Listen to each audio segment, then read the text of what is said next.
The chandeliers at Lady Ashwick's ball glittered like 1,000 judgmental eyes, each prism a witness to the careful choreography of the ton. Miss Helena Granville stood near the potted ferns, a glass of ratafia warming in her gloved hand, and wondered how much longer she must endure the evening before she could decently escape. She was not precisely a wallflower. She had danced twice, with a squire's son who spoke only of turnips, and with an elderly viscount who had mistaken her for his departed wife. But she was invisible enough to hear what others thought themselves too discreet to say. It was Lady Parchester who spoke, her voice carrying with the unnerving clarity of a woman who had never needed to whisper. And to think the girl still shows her face in society. Everyone knows her father sold those dispatches to the French. Blood will tell, they say. She will end up on the same gallows, mark my words, traitor's daughter. The words settled into Helena's chest like a stone dropped into still water. The ripples moved outward, unstoppable. Two young ladies behind Lady Parchester tittered. A matron fanned herself with renewed vigor. The squire's son, the one who had praised his turnips, edged away as though Helena had contracted a contagion. She did not gasp. She did not sway. Her mother had taught her in the quiet years before consumption took her that a lady's dignity was a fortress. But the walls were thin, and inside the fortress, Helena's heart beat a frantic retreat. She set down the ratafia. The clink of glass on the tray seemed deafening. She would walk to the terrace, find her cloak, summon the carriage, and leave this glittering hell before her composure shattered entirely. Tomorrow the rumor would be on every tongue. By next week the invitations would cease. By the month's end she would be a pariah, and there was nothing, nothing at all, she could do to stop it. A figure moved into her path. The Duke of Havenwood had not spoken to her in 3 years, not since her father's death had first cast its shadow over her name. He was a man who commanded rooms without effort, his dark hair swept back from a brow that seemed perpetually furrowed in disdain. He was arrogant, insufferably wealthy, and so cold that debutantes whispered he had ice in his veins where blood should be. Now he stood before her, and the crowd's attention pivoted like a weather vane in a gale. Helena opened her mouth to excuse herself to step around him, but his gloved hand caught her chin. Gently, inexorably. The touch was a question she had not been asked. Then the Duke of Havenwood kissed her. The room did not gasp as one. There was instead a strange, collective intake of breath that felt like the pause between lightning and thunder. His lips were firm and warm, a claim made without permission, and Helena's mind went utterly blank. She felt the slight pressure of his thumb at her jaw, the scent of bergamot and wool, and the dreadful, dawning realization that she was being rescued and ruined in the same breath. He released her. The thunder came. "Good people," the Duke said, his voice carrying the clipped authority of a man who had never needed to raise it. "I must beg your forgiveness for such an unseemly display. You see, I have kept my betrothal to Miss Granville a secret for too long, and I could no longer contain my joy. I trust you will all extend your congratulations." Lady Parchester's face drained of color. The matron's fan stopped mid-flutter. Helena felt the world tilt, and then right itself into an entirely new and terrifying shape. She was propelled onto the dance floor before she could speak. The Duke's hand settled at her waist, his steps perfectly precise, his expression unreadable as marble. To the room they were a picture of devotion. To Helena he was a prison dressed in superfine wool. "You will thank me eventually," he murmured, his lips barely moving. She looked up at him, her fury a living thing beneath her ribs. "You have stolen my choice, your grace. Forgiveness will be a long time coming." Something flickered in his gray eyes, surprise, perhaps, or the grudging recognition of an equal. Then the mask returned, and he spun her into the next figure of the dance, leaving the rumor to die in the wake of a scandal far more delicious than treason. The Duke of Havenwood's London study smelled of leather, ink, and the particular stillness that follows a decisive battle. Helena sat in a wingback chair that had been positioned opposite his vast mahogany desk, with the deliberate intention of making visitors feel small. She refused to feel small. She was still wearing the pale green silk from the ball, though the hour was past 2 in the morning. Her maid had tried to insist upon a proper night's rest, but Helena had known that sleep would not come until she understood the shape of the cage she had been thrust into. The Duke had summoned her from her family's modest townhouse at dawn, and she had come, because a Granville did not cower. "You will understand the necessity," the Duke said, not looking at her. He was examining a paper with the intensity of a man who expected his documents to solve themselves. "Lady Parchester's poison was aimed at my sister. She is to marry Lord Matheson in the spring. Parchester's husband, before his death, coveted the Matheson lands and would do anything to destroy the alliance. Discrediting you, and through you, any association with me, was a means to an end. I could not allow it." Helena folded her hands in her lap. "And so you kissed me." "I silenced one rumor with a truth of my own making." "A truth?" Her voice was dangerously soft. "You invented an engagement without my consent. You branded me as yours before half the peerage. That is not truth, your grace. That is theft." He set down the paper. At last he looked at her. In the gray morning light his face was less the arrogant marble bust she remembered, and more the tired, sharp-edged countenance of a man who had not slept. "You would have preferred the alternative, to be driven from society on whispers of treason, your father's name dragged through the mud beyond repair." "My father was no traitor." The words came out harder than she intended, a blade drawn from its sheath. The Duke's expression did not change. "I am aware, but the ton does not require proof to convict. They require a better story. I gave them one." Helena drew a slow breath. She thought of her mother who had withered under the weight of similar whispers. She thought of the squire's son, the turnips, the elderly viscount who saw a ghost. She thought of the way Lady Parchester had smiled as she spoke of gallows. And she knew with a sinking certainty that the Duke was right. He had not asked her because there had been no time to ask. He had acted and she was saved, and she would never forgive him for it. "What are the terms?" she asked. For the first time something like respect kindled in his eyes. "The marriage will be in name only. You will have the protection of my title and my fortune. After a suitable period you may retire to one of my country estates, Dovewood perhaps, or the Dower House in Sussex, and live as independently as you wish. I will not trouble you." "A year," she said. He blinked. "I beg your pardon." "I will remain in London as your Duchess for 1 year. I will attend your tedious balls, smile at your political allies, and give the ton no reason to question the authenticity of our union. After that year, I will withdraw to Dovewood, and I will not be summoned back for anything less than a national crisis. Those are my terms." The Duke stared at her. She could almost see the machinery of his mind recalibrating, adjusting to the unexpected fact of her resistance. He was a man accustomed to obedience, and she had just handed him a contract. "You are negotiating," he said slowly. "You made me a duchess," she replied. "Duchesses negotiate." A long pause stretched between them.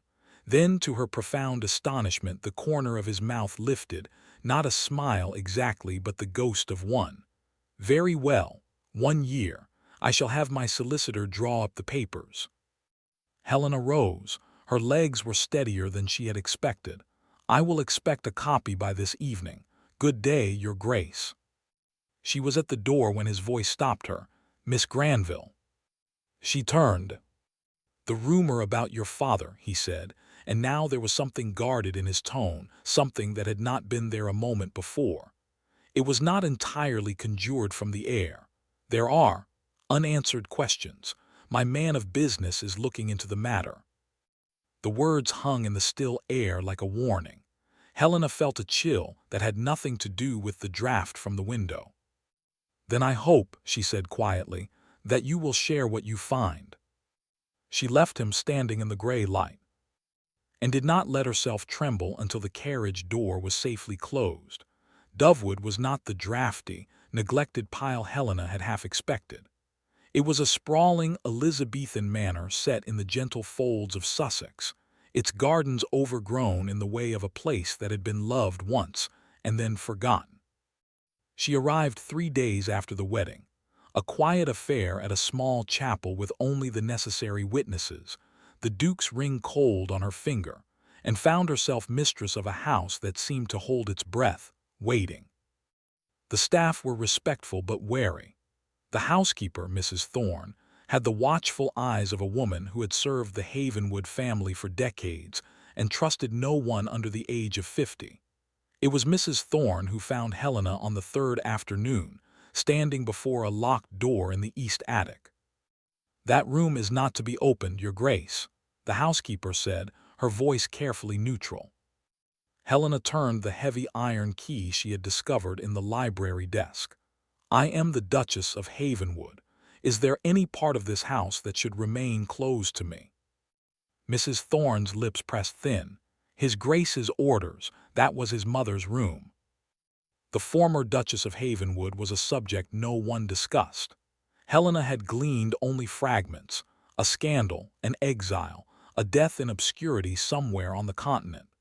The previous Duke had erased her name from the family records as thoroughly as if she had never existed. But here, in the dusty attic of Dovewood, a piece of her remained. Helena unlocked the door. The room was small, cluttered with sheet-draped furniture and trunks whose leather had cracked with age. A portrait hung on the far wall, its canvas darkened by time but still vivid enough to stop Helena's breath in her throat.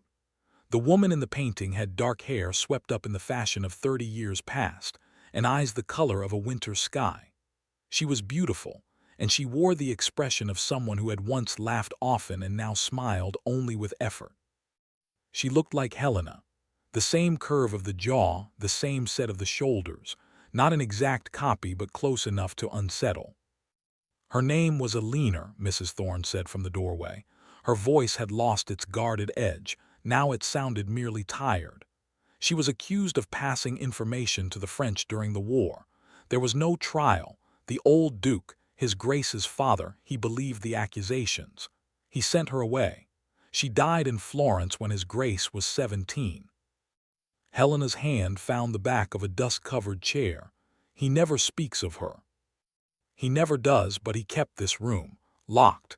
Every year he comes to Dovewood alone and spends an hour here. No one is permitted to attend him."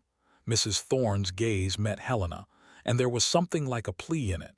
"He is not an easy man, Your Grace, but he has his reasons." Helena stood before the portrait, tracing the painted line of Eleanor's jaw with her eyes, and felt the pieces of a puzzle she had not known she was assembling begin to lock into place. The Duke's coldness, his ruthless protection of his sister, his willingness to marry a stranger to stop a rumor, it all led back to this room, to a woman whose name had been erased, and to a boy who had learned too early that love was a vulnerability that could destroy. She was still standing there when the letter arrived. It was from Mrs. Thorne's counterpart in London, delivered by express rider. Lady Parchester, it seemed, had not been idle. A new story was spreading through the drawing rooms of Mayfair. The Duke of Havenwood had married Helena Granville not out of gallantry, but because her father had known secrets about the Havenwood family, secrets that could prove the old Duchess was truly a traitor. The marriage, Lady Parchester whispered, was a bribe to keep Helena silent. Helena read the letter 3 times. The paper did not shake in her hand, though something deep in her chest had turned to ice. A footstep sounded behind her. She did not need to turn to know who it was. She had learned the particular weight of his tread, the way the air in a room seemed to tighten when he entered it. "We need to return to London," the Duke said, "immediately." She turned. He stood in the attic doorway, his face unreadable as ever, the London letter crumpled in one gloved hand.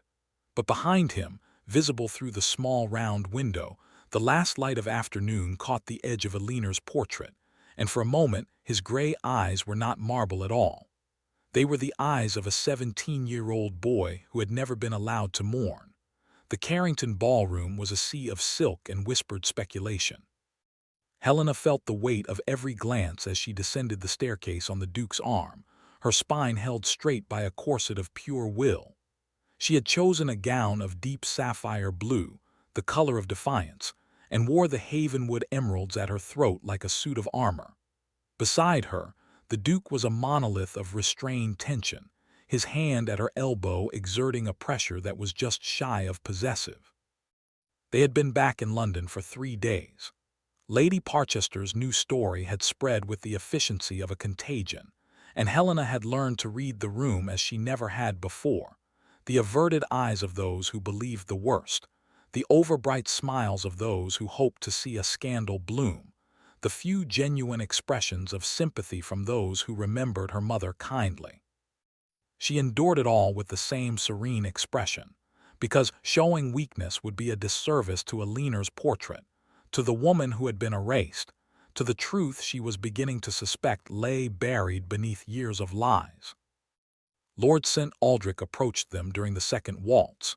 He was a handsome man in the way of someone who had never been denied anything, his golden hair swept back in a style that owed more to vanity than fashion. He had courted Helena briefly the year before her father's death, and she remembered him as charming until she had refused his offer. Now he smiled with the particular cruelty of a man who enjoyed seeing his rejectors brought low. "Your Grace," he said to the Duke, his bow just correct enough to avoid offense. "And the new Duchess. How radiant you look this evening, madam. I trust you are finding married life agreeable." The question was innocent on its surface, but his tone dripped with insinuation. A few nearby heads turned. Helena felt the Duke's hand tighten fractionally on her arm. "Exceedingly agreeable, my lord," she replied, her voice steady. "The Duke is the most attentive of husbands." St. Aldrich's smile sharpened. "Attentive, indeed, some might say, watchful. I do hope you are not feeling too confined in your new role, your Grace. A woman of your spirit must find it difficult to be so, closely guarded." The implication was unmistakable. She was a prisoner, not a wife. The rumor of blackmail hung in the air between them like smoke. Helena opened her mouth to reply, but the Duke spoke first. "Lord St. Aldrich," his voice was ice over deep water, "you will retract that remark." "I made no remark," St. Aldrich said, all innocence. "Merely an observation born of sympathy. The Duchess was once free spirit, shall we say. It pains me to see her so diminished." The Duke moved. It was not a dramatic motion, a single step, the shifting of his weight, the minute adjustment of his shoulders. But suddenly, impossibly, St. Aldrich was backing away, his smile faltering. The cold fury in the Duke's gray eyes was a living thing, and for the first time Helena understood why men feared him. "We are leaving," the Duke said, and his hand closed around Helena's wrist. He pulled her through the crowd, not roughly but inexorably, and the sea of silk parted before them.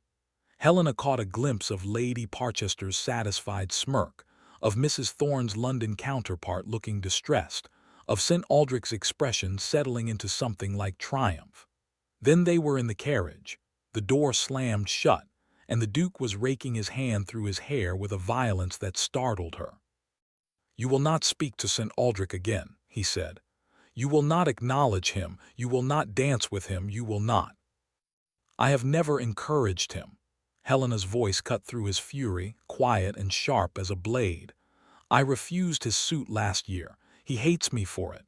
That is not my doing, nor is it yours to punish me for." The Duke stared at her. The carriage lantern cast shadows across his face, carving him into something raw and unfamiliar. "You refused him." "Is that so difficult to believe?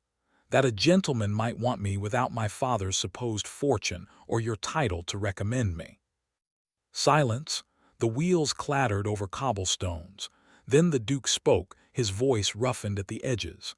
"I accused you of conspiring with him. In my mind I had already tried and convicted you." "I know," Helena met his eyes. "I have never asked for your protection, your Grace, only your respect, and it seems I must earn that as well." The words landed like a blow. She saw the impact in the tightening of his jaw, the flicker of something that might have been shame in his gray eyes.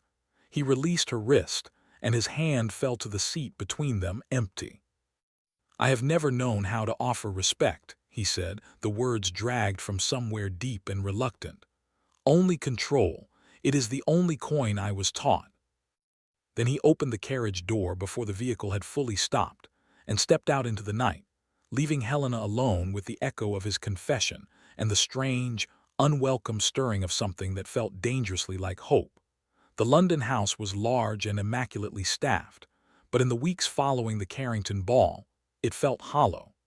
The Duke had thrown himself into parliamentary business and the investigation of her father's case with an intensity that left no room for domestic life.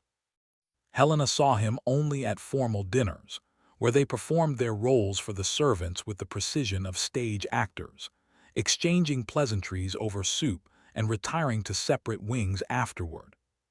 She filled the hours with the household accounts, a task the previous Duchess, the Duke's aunt, who had served as his hostess before the marriage, had apparently neglected for years. The ledgers were a chaos of unpaid bills and inexplicable expenditures, and untangling them gave Helena's mind something to do besides replay the Duke's words in the carriage. "Only control. The only coin I was taught." It was while searching for a missing receipt from a modiste that she discovered the locked drawer in the library desk. The key was not in the inkwell or the bookcase. She found it at last in the pocket of an old smoking jacket the Duke had left draped over a chair. The key was small and brass, worn smooth by years of handling, and it fit the drawer with a click that felt fateful. Inside were letters, dozens of them tied with a black ribbon, all addressed in the same angular hand. To the Duchess Eleanor Havenwood, Villa San Lorenzo, Florence. Helena's breath caught. She knew she should close the drawer, replace the key, pretend she had never seen them. But the portrait in the attic rose in her memory, the laughing eyes, the careful smile, and she untied the ribbon. The earliest letters were dated from the year the Duke turned 18, a year after his mother's death. The words were stilted, formal, the handwriting of a young man who had been taught that emotion was weakness but could not entirely suppress his grief. "I did not defend you. I was 17 and afraid of him, and that is not an excuse, but it is the truth.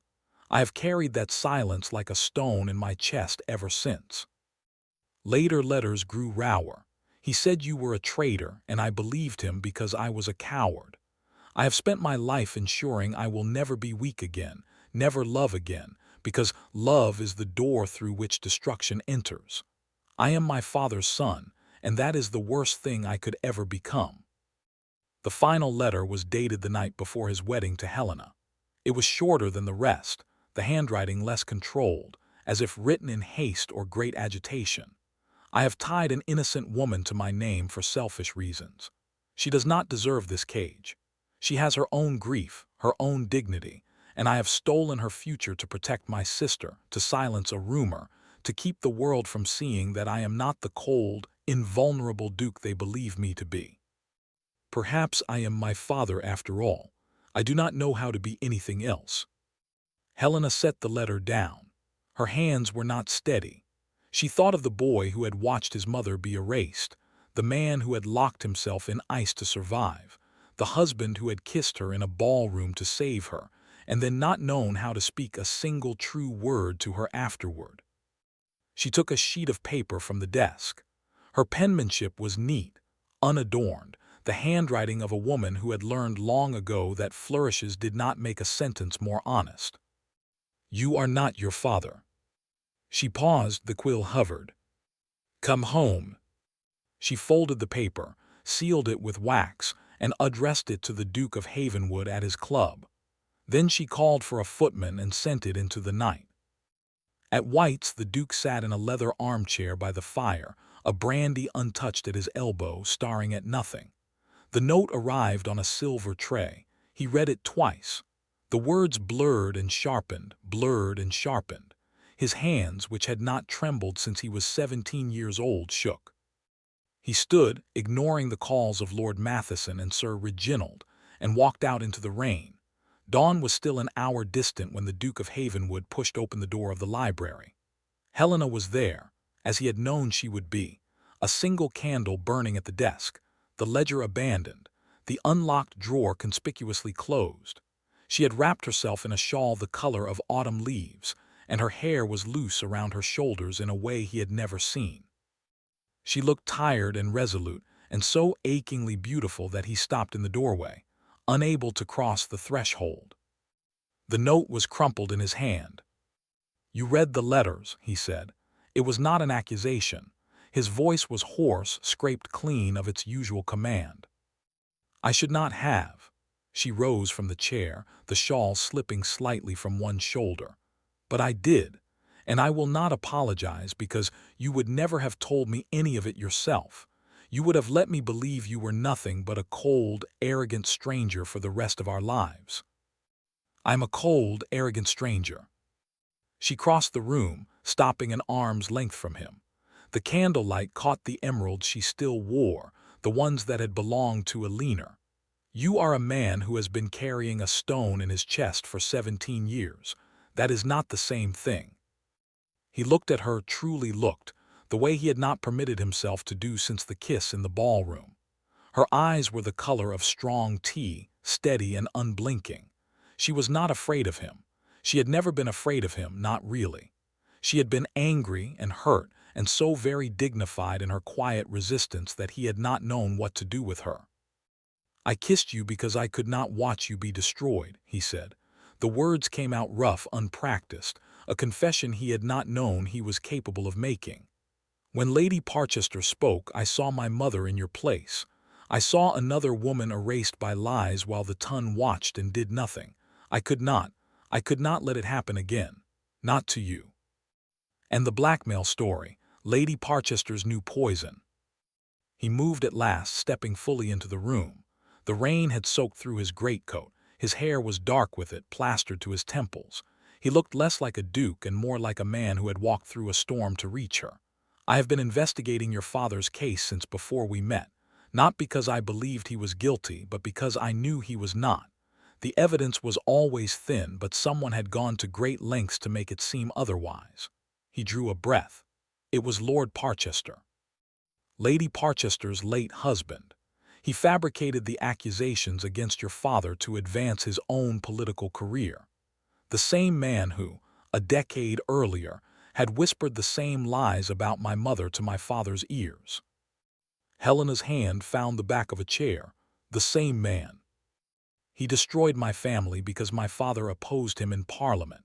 He destroyed yours because your father was about to expose him for corruption. And his wife, Lady Parchester, has been carrying on his work ever since, using rumor as her weapon because she lacks her husband's access to forged documents." The Duke's voice cracked just slightly on the next words. "I delivered the proof to the Home Office 3 days ago. The Parchester name will be ruined by the end of the week. Your father's honor will be restored. My mother's memory will be, at least, acknowledged." The silence that followed was vast and fragile. Helena's eyes were bright with unshed tears, but her voice was steady. "You did all this in silence, without telling me. I did not know how to offer you the truth and keep your good opinion." He met her gaze, and there was no ice left in his gray eyes, only a weary, tentative hope. "I have no practice in being a decent man, Helena. I was raised by a tyrant who taught me that love was a weakness, that mercy was a failure, that the only safe way to live was to feel nothing. I have been trying to feel nothing for you since the moment I saw you across that ballroom, and I have failed. Completely." She took a step closer, then another. She was near enough now to see the raindrops still clinging to his lashes, to smell the damp wool of his coat, to feel the warmth radiating from him, despite the cold he had walked through. "Then learn with me," she said. He closed the distance between them as though it were the last few feet of a very long journey. His hands, cold, shaking slightly, came up to frame her face, and this time when he kissed her, it was not to silence a rumor or to make a statement before a crowd. It was a question and a promise and an answer all at once. The ballroom at Ashwick House had not changed. The chandeliers still glittered with the same cold brilliance. The potted ferns still occupied their strategic corners, and Lady Ashwick still presided over the proceedings with the anxious smile of a hostess who expected disaster at any moment. But 6 months had passed since the night the Duke of Havenwood had kissed a near stranger and changed the course of her life. And the woman who walked into that ballroom on his arm was not the same Helena Granville who had once stood frozen by the ratafia. She was the Duchess of Havenwood now, and the room treated her accordingly. They had arrived late, deliberately so, and the stir of their entrance rippled through the crowd like wind across wheat. Helena wore a gown of deep amber silk, the color of autumn and triumph, and the Havenwood emeralds at her throat had been cleaned and reset. Beside her, the Duke moved with the same commanding presence he had always possessed, but there was a difference in the way he held himself, a looseness at the corners of his mouth, a warmth in his gray eyes that had once seemed impossible. He looked at his wife not as though she were an obligation, but as though she were the single fixed point in a spinning world. Lady Parchester was conspicuously absent. The revelations had been thorough and public: forged letters, bribed witnesses, a decades-long campaign of slander that had destroyed 2 families and nearly ruined a third. The Home Office had issued a formal apology to the Granville name and a posthumous commendation for Helena's father. The Parchester estate was in ruins. The widow fled to the continent, and the Ton, fickle as ever, had rewritten its collective memory to pretend it had always doubted the accusations. Helena found she did not care about the Ton's revisionist history. She cared about the man who had walked through the rain to tell her the truth, and who now guided her onto the dance floor with a hand that was gentle at the small of her back. "You are starring," she murmured as the waltz began. "I am," he agreed. "It is a habit I have recently acquired." The Duke of Havenwood, acquiring habits. The scandal sheets will have a field day. His mouth curved. "Let them. I find I have developed a tolerance for scandal, provided it is the right sort." They danced in silence for a moment, and Helena was aware of the eyes upon them. But for the first time in her life, the watching felt like respect rather than judgment. Lord St. Aldrich had offered his congratulations earlier in the evening, his smile tight with suppressed chagrin. She had acknowledged him with a nod so brief it was practically an insult, and the Duke had laughed, actually laughed, as they walked away. Later, they found themselves on the terrace, the same terrace Helena had once planned to flee to before the Duke's kiss had upended everything. The night was cool and clear, the stars scattered across the sky like salt on dark velvet. "I have arranged for a cottage," the Duke said, his voice quiet. "By the sea in Dorset. It is yours if you want it, for solitude or writing or simply to be away from London when the season becomes unbearable. I know you value your independence." Helena turned to look at him. The moonlight softened the hard planes of his face, and she saw, beneath the Duke, the man who had written letters to a dead mother for 17 years, the man who had fought for her father's honor without ever speaking a word of it, the man who had told her he did not know how to be decent, and then had spent every day since trying to learn. "I have no desire for solitude," she said, "only for you." He looked at her as though she had handed him something he did not know how to hold. Then he took her hand, lifted it to his lips, and pressed a kiss to her knuckles with a reverence that made her heart ache. "We should go home," he said. "We should." They walked through the quiet London streets, hand in hand, past the shuttered shops and the silent squares. The Duke's town carriage followed at a discreet distance, but neither made a move to summon it. The night was too fine, the silence too companionable, the future too newly bright. Above them the stars burned on, indifferent and eternal. But the Duke of Havenwood, who had once believed himself incapable of noticing such things, looked up and saw them. "Beautiful," he said. Helena squeezed his hand. "Yes," she agreed, "they are." And they walked on, into the rest of their lives. If you enjoyed this story, don't forget to give it a like and subscribe to the channel. Also, let us know in the comments which country you're watching from. Your support means a lot to us.